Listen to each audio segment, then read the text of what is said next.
Every morning, millions of Christians across the world perform a simple ritual. The kettle whistles. The cup is ready. A spoonful of coffee crystals dissolves in hot water, and with the first sip, the day begins. It feels harmless, comforting even. But what if I told you this seemingly innocent act could be a silent invitation for spiritual darkness to step into your home? What if your morning coffee wasn't just fueling your body, but also feeding a battle in the unseen realm, where the enemy has already planted his flags? This isn't just about caffeine. It's about something far deeper, far darker, hidden in plain sight on the supermarket shelves you walk past every week.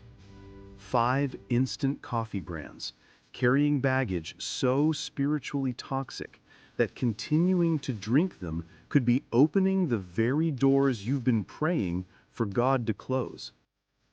The Bible warns us in Ephesians 5:11, "Have no fellowship with the unfruitful works of darkness, but rather expose them."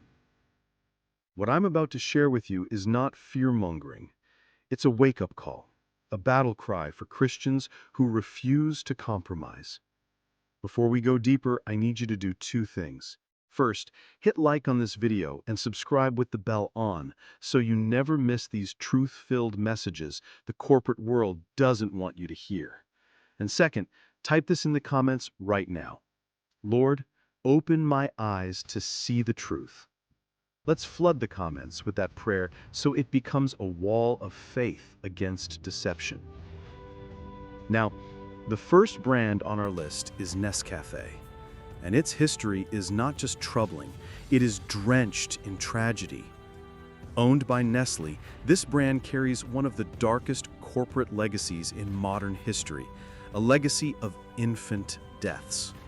For decades, Nestlé has aggressively marketed baby formula in developing nations, convincing vulnerable mothers to abandon breastfeeding and replace it with formula that required mixing with unsafe water.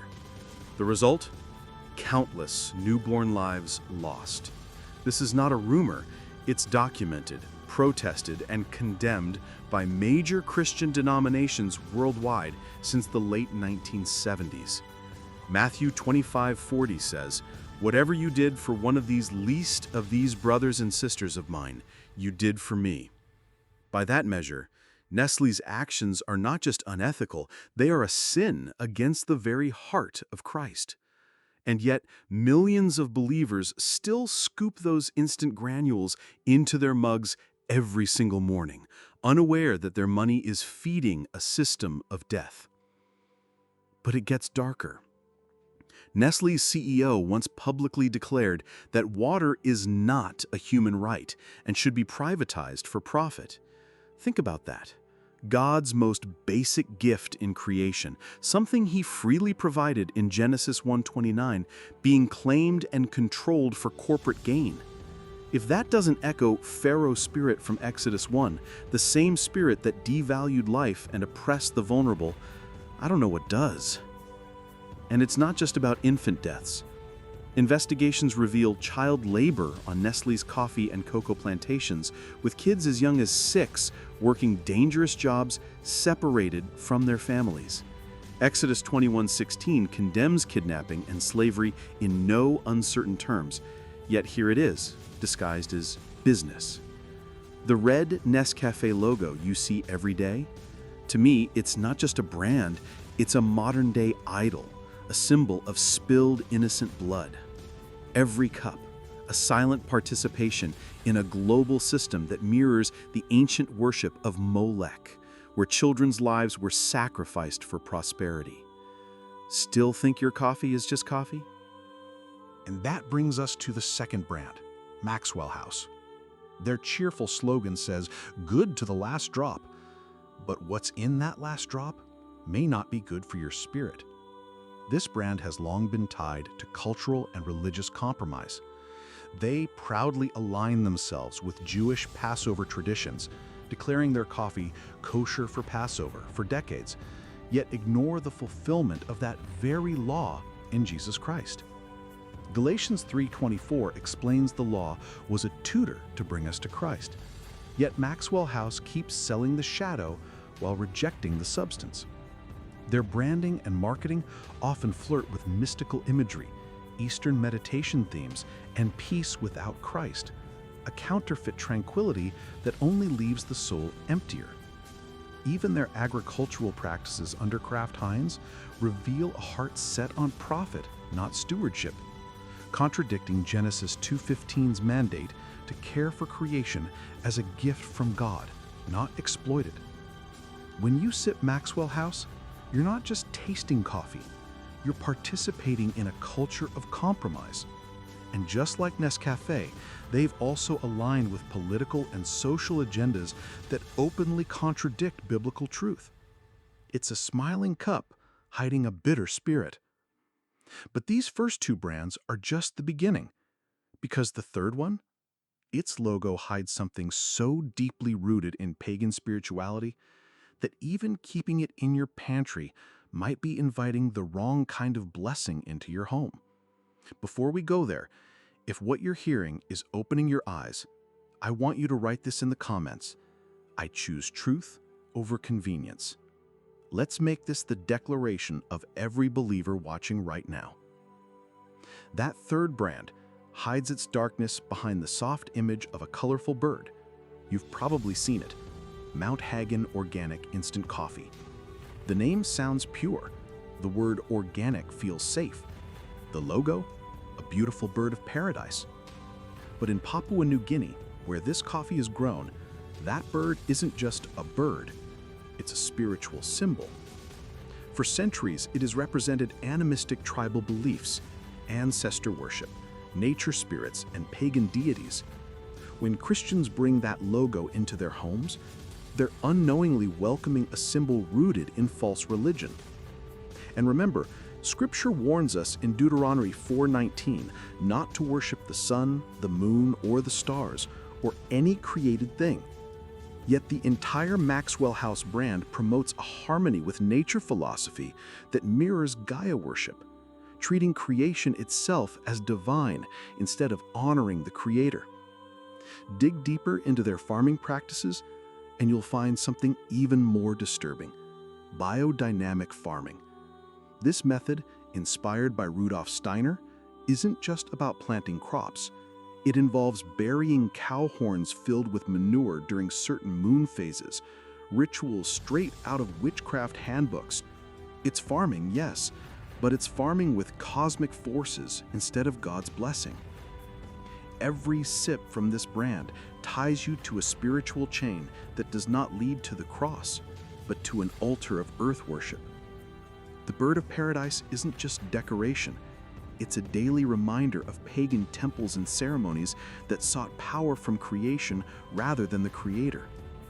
Romans 1:25 warns us about this very exchange. They worshipped and served the created thing rather than the Creator. And this is exactly how the enemy works. Not with obvious evil, but with deception dressed in beauty, health, and good intentions. But if Mount Hagen disguises its danger in elegance, the next brand disguises it in nostalgia. Folgers.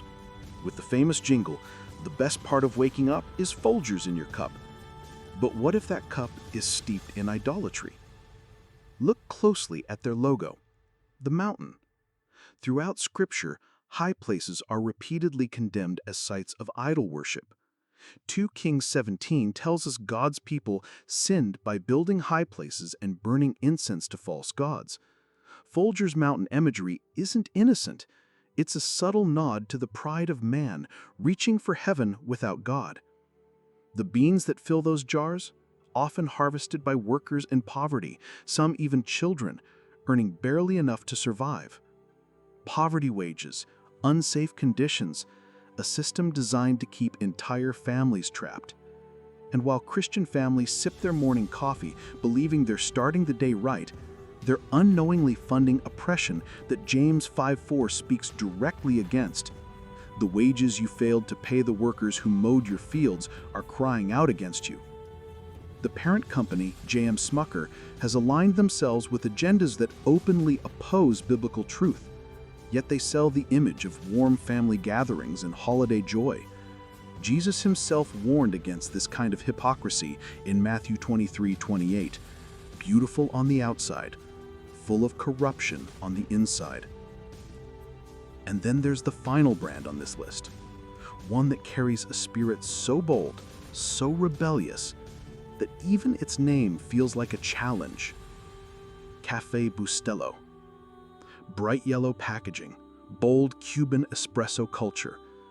But behind that strong flavor is a spiritual rebellion as bitter as the brew itself. Its roots are tied to a culture that blends Catholic imagery with Santeria, an Afro-Caribbean religion that mixes Christian saints with pagan gods. This isn't harmless tradition, it's spiritual syncretism, where truth is diluted until it becomes a lie.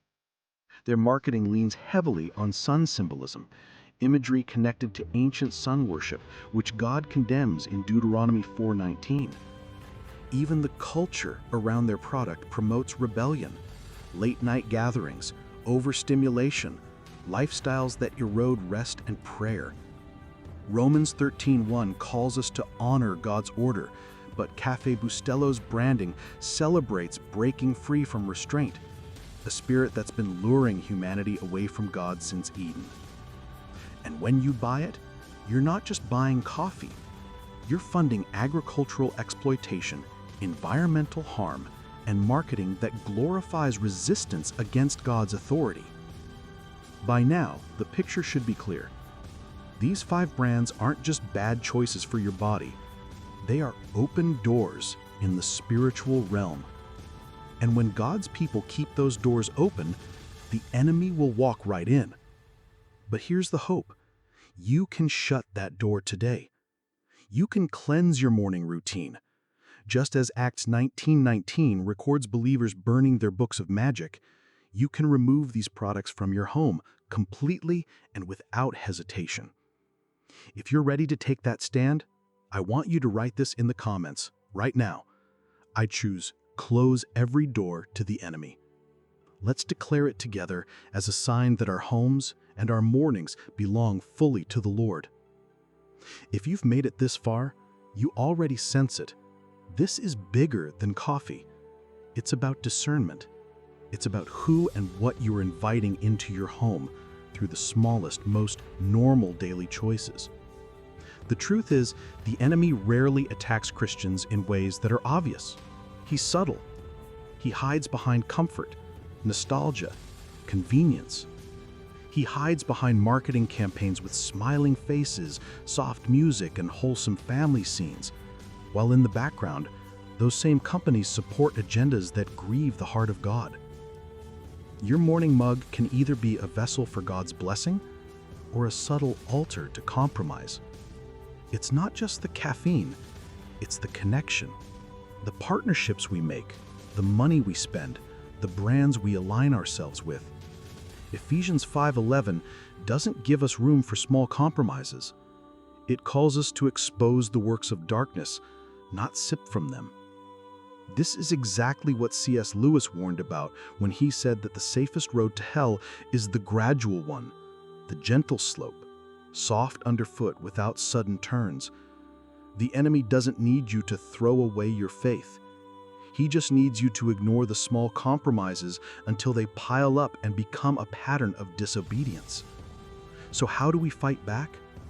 We purify our morning routine. We make deliberate, prayer-filled choices about what enters our home.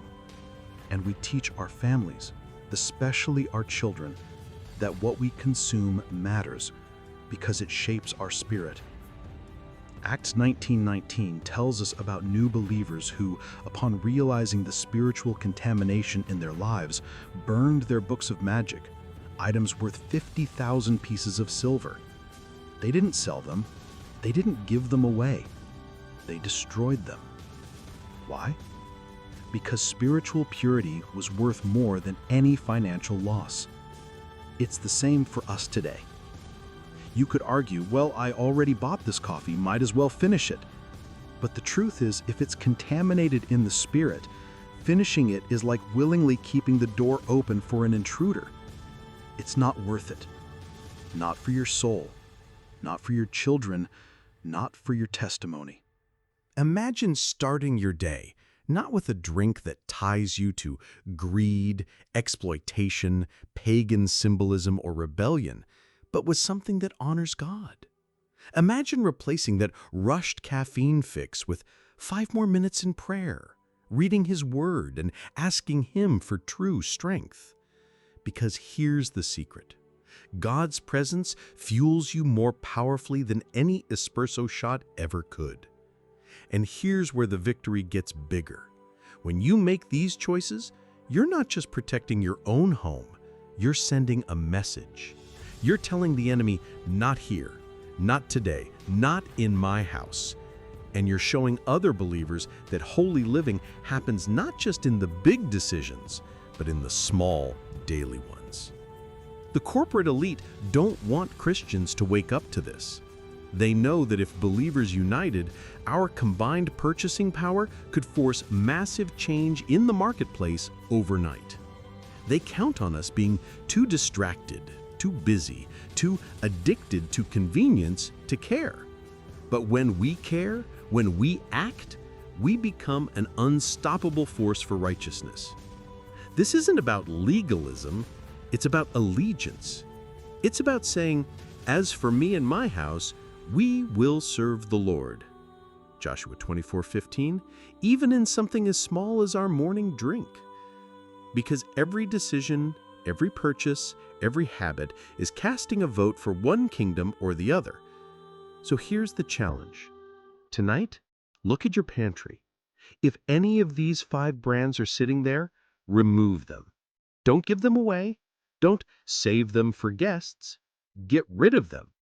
Then replace them with alternatives that align with your values. Brands that pay workers fairly, avoid occult imagery, and operate in integrity. And when you do, take a moment to pray. Pray over your kitchen. Pray over your mornings.